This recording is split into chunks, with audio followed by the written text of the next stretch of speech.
मन का हो तो अच्छा और मन का ना हो तो ज़्यादा अच्छा। ये बात समझ में नहीं आती है। आखिर मेरे मन का जो कुछ नहीं हो रहा है उसमें क्या अच्छा है। चलो इस बात की वास्तविकता समझते हैं।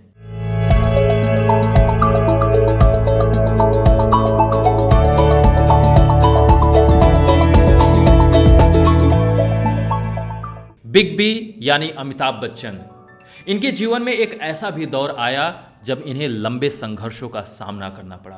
संघर्ष करते करते इनका आत्मविश्वास टूटने लगा। टूटे हुए आत्मविश्वास को लेकर ये अपने पिता हरिवंश राय बच्चन के पास जाते हैं, जो इनके लिए बिगेस्ट मोटिवेटर थे, इनके लिए मार्गदर्शक थे। अमिताभ बच्चन अपने पिता हरिवंश राय बच्चन से पूछते हैं, बाबूजी, आखिर मेरे ही जीवन में इतने संघर्ष क्यों?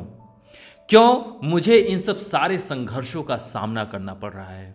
इनके पिता हरिवंश राय बच्चन बड़ा ही प्यारा जवाब देते हैं, मन का हो तो अच्छा और मन का ना हो तो ज़्यादा अच्छा। मन का हो तो अच्छा और मन का ना हो तो ज़्यादा अच्छा। अगर यही बात मैं अपने यूथ से कहूँ, मैं अपने युवा साथियों से कहूँ, तो उनके सामने एक बड़ा प्रश्न उठने लगेगा कि आखिर मेरे मन का जो नहीं हो रहा है उसमें क्या अच्छा है। मैं फेल तो नहीं होना चाहता हूँ, लेकिन आखिर उसमें अच्छाई क्या है। मैं किसी जॉब के लिए जब इंटरव्यू देने जा रहा हूँ उसमें रिजेक्ट हो जाता हूँ, तो उसमें क्या अच्छा है। बिजनेस स्टार्ट करना चाहता हूँ, फेल हो जा रहा हूँ, बिजनेस सक्सेसफुल नहीं हो रहा है, तो आखिर उसमें अच्छा क्या है, क्योंकि ये मेरे मन का तो नहीं है। यस, क्वेश्चन बहुत ही वैलिड है, लेकिन यहाँ पे इस बात को समझाने की कोशिश मैं करूँगा कि आखिर ये बात हरिवंश राय बच्चन ने क्यों कही। जब तुम किसी काम को पूरी शिद्दत से करते हो, पूरे जी जान से करते हो, पूरी मेहनत से करते हो, जिसका आंसर केवल तुम दे सकते हो और कोई नहीं दे सकता है, और शिद्दत से करने के बाद, शिद्दत से मेहनत करने के बाद भी वो रिजल्ट तुम्हें नहीं मिलता है, तुम्हारे फेवर में नहीं होता है, तुम्हारे अकॉर्डिंग नहीं मिलता है, तो इसका मतलब ये जान लेना कि उस काम में ईश्वर की मर्जी जुड़ी हुई है। जो रिजल्ट तुम्हारे फेवर में नहीं आया हुआ है, इसका मतलब उस रिजल्ट में ईश्वर की मर्जी छुपी हुई है। वो तुमसे कुछ बड़ा काम कराना चाहता है, इस बात में विश्वास करो।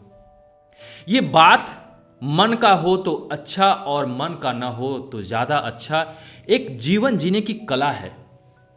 फॉर एग्जाम्पल, तुम जॉब के लिए इंटरव्यू देने के लिए जाते हो, रिजेक्ट कर दिए जाते हो, तो तुम्हारे पास ऑप्शन क्या होता है? जरा सोच कर बताओ। तुम्हारे पास ऑप्शन केवल यही होता है कि रिजेक्ट अगर हो जाते हो तो उसमें ऐसा सोचो कि जो हुआ अच्छा हुआ। क्योंकि जब ये तुम अपने दिमाग में ये मैसेज देते हो कि जो हुआ अच्छा हुआ, तो अब तुम्हारे पास दो ही ऑप्शंस हैं। या तो उस इंटरव्यू के लिए तुमने अच्छी तरीके से प्रिपरेशन नहीं किया हो, तुमने अपना 100% नहीं दिया हुआ हो, तो उस कमी को दूर करने का अब तुम्हारे पास दूसरा मौका मिला हुआ है। उस कमी को दूर करो, मेहनत करो, 100% दो और फिर से जाकर इंटरव्यू में बैठो। चांसेस हैं कि तुम इस बार इंटरव्यू को क्रैक कर लो। तुम किसी एग्ज़ाम में बैठते हो, चाहे वो यूपीएससी का हो, चाहे वो आईआईटी का हो, कैट का हो, एमबीबीएस का हो, किसी तरीके का कोई भी एग्ज़ाम हो, उसमें फेल हो रहे हो, तो इस बात को अपने दिमाग में डालो, ठीक है, कोई बात नहीं, मेरे मन के अकॉर्डिंग नहीं हुआ, तो अब यहाँ पे सोचो कि क्या ये जो रिजल्ट जो मुझे मिला है, मैं फेल हो गया, रिजेक्ट हो गया, इसमें मैं ऐसा नहीं चाहता था, तो आखिर क्या बात हो गई? क्या मेरी कोई कमी रह गई? अगर कोई कमी रह गई है तो उस कमी को दूर करो। और अगर प्रश्न जब ये पूछते हो कि मेरी कोई कमी रह गई और तुम्हें आंसर मिलता है कि नहीं, मैंने अपना 100% दे दिया हुआ है, तो ये बात समझ लेना कि इसमें, इस रिजल्ट में ईश्वर की कोई न कोई मर्जी है। वो तुमसे कुछ बड़ा काम कराना चाहता है। उदाहरण के तौर पे एपीजे अब्दुल कलाम, हमारे चहेते राष्ट्रपति APJ Abdul Kalam fighter plane के पायलट बनना चाहते थे। देहरादून में जाते हैं, एग्जाम देते हैं और वो फेल हो जाते हैं। बहुत ही निराश होते हैं। अपनी बहन का कंगन गिरवी रखकर वो देहरादून आते हैं। Can you imagine it? कितना संघर्ष करते हैं, क्योंकि उन्हें पायलट बनना था, वो चाहते थे, उनका सपना था, लेकिन फिर भी उनका सपना पूरा नहीं हो पाया। रिजल्ट उनके फेवर में नहीं गया। उन्होंने अपना 100% दिया। वो बहुत निराश हो गए। ऋषिकेश में गंगा के घाट पे बैठते हैं और बहुत निराशा से घूमते रहते हैं। वहाँ पे शिवानंद स्वामी उनके पास आते हैं और समझाते हैं कि तुम अगर इस एग्ज़ाम में फेल हुए हो तो इसका मतलब ये जो ब्रह्मांड है ये तुमसे कुछ बड़ा काम कराना चाहता है। तुम्हारी नियति में कुछ बड़ा लिखा हुआ है और इसीलिए तुम इस एग्ज़ाम में फेल हो गए हो। जो तुम्हारे मन में था वो तुम्हें नहीं मिला।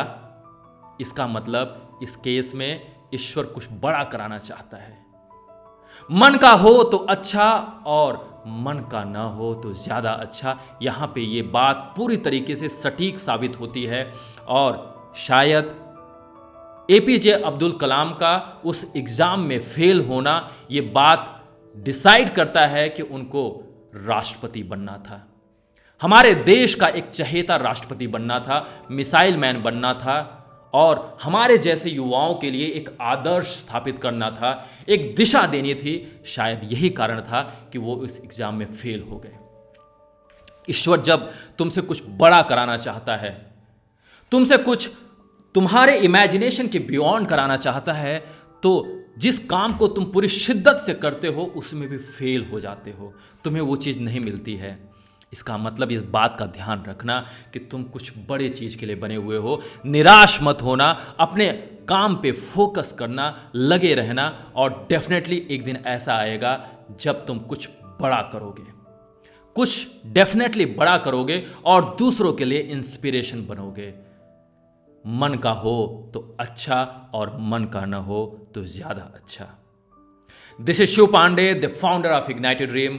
See you tomorrow in the next video. Thank you so much.